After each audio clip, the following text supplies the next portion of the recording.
Top of the morning to you. This is Matthew Cobb of PraiseHimOnline.com and hifimagazine. Thank you all for tuning in and checking out this video as I promised on Facebook and through my website, and of course I tried to fulfill my end of the bargain when it comes to promises.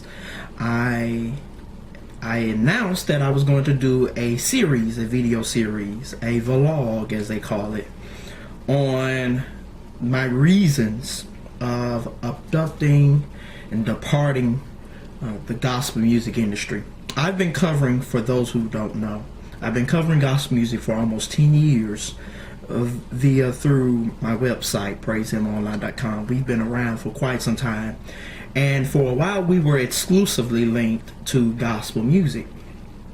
Of course, everyone knows the website in the gospel music industry. They know us for our blunt criticism and for our honest album reviews, and they come to our website by the numbers, by hundreds, and I'm very, very grateful for that. I'm glad to be the only person right now at this time doing those kind of honest reviews when it comes to gospel music, because it seems as if there has been a stigma when it comes to judging a particular product or a gift or an artist's work, and that dirty stigma, I guess it's seeped into the traditions of Christianity, that you shouldn't talk bad or negative about something.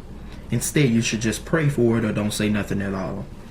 Well, being someone that's been glued, being glued to some of the greatest books and magazines and some of the greatest journalism done, being a fan of magazines such as Rolling Stone and Spin and Slant Magazine and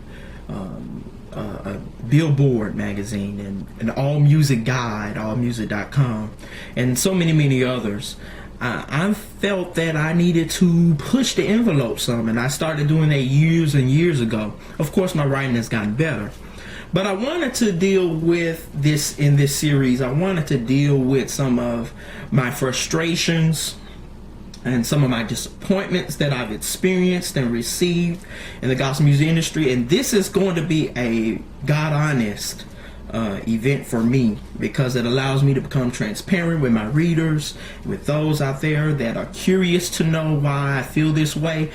This is all truth. I have no reason to lie about these things, and I have no reason at all. I have no ambition to gain anything in this except to just remind you all that everybody in the church isn't really saved. That's the first thing. Second thing, just because it's got gospel on it, that doesn't mean that is good. It does. Just because it's a gospel project doesn't mean that everybody's going to like it. Doesn't mean everybody's going to enjoy it. In fact, there's a lot of gospel albums I hear personally. I put in the CD player and I can't even get one good song out of it. And I've been following music since I was knee high.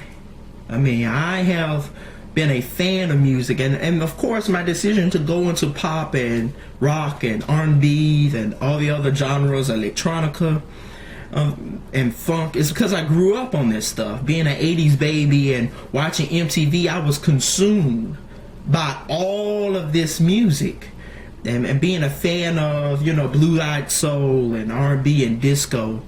And I grew up on my mom's music, so I know about the Temptations, Curtis Mayfield, Sly and the Family Stone, Chicago.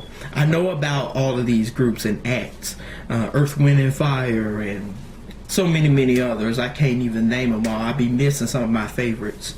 But I started listening to gospel much later in my lifetime, probably around the 90s. And that was when I really got exposed to it, and I really loved it.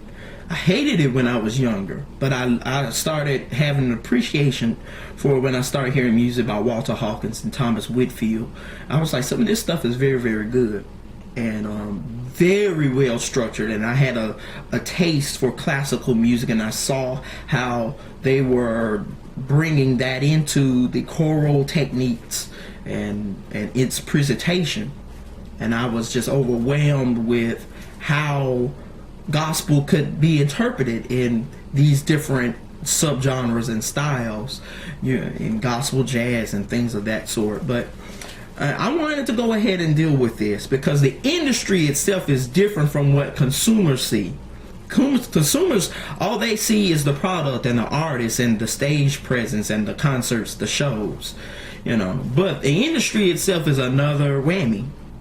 It's small, and I think the reason, because it's small, because the gospel music industry is so small, influence has a lot to deal with its impact and with its future.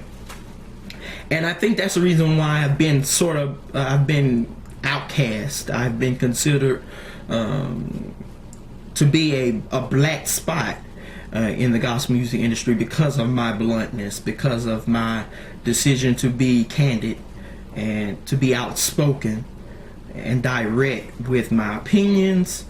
Of course, in this year alone, I've gained a lot of great respect from a lot of public relation workers, a lot of people in the industry, and I thank you for that. But I want to go ahead and just jump into some of the episodes, especially one pertaining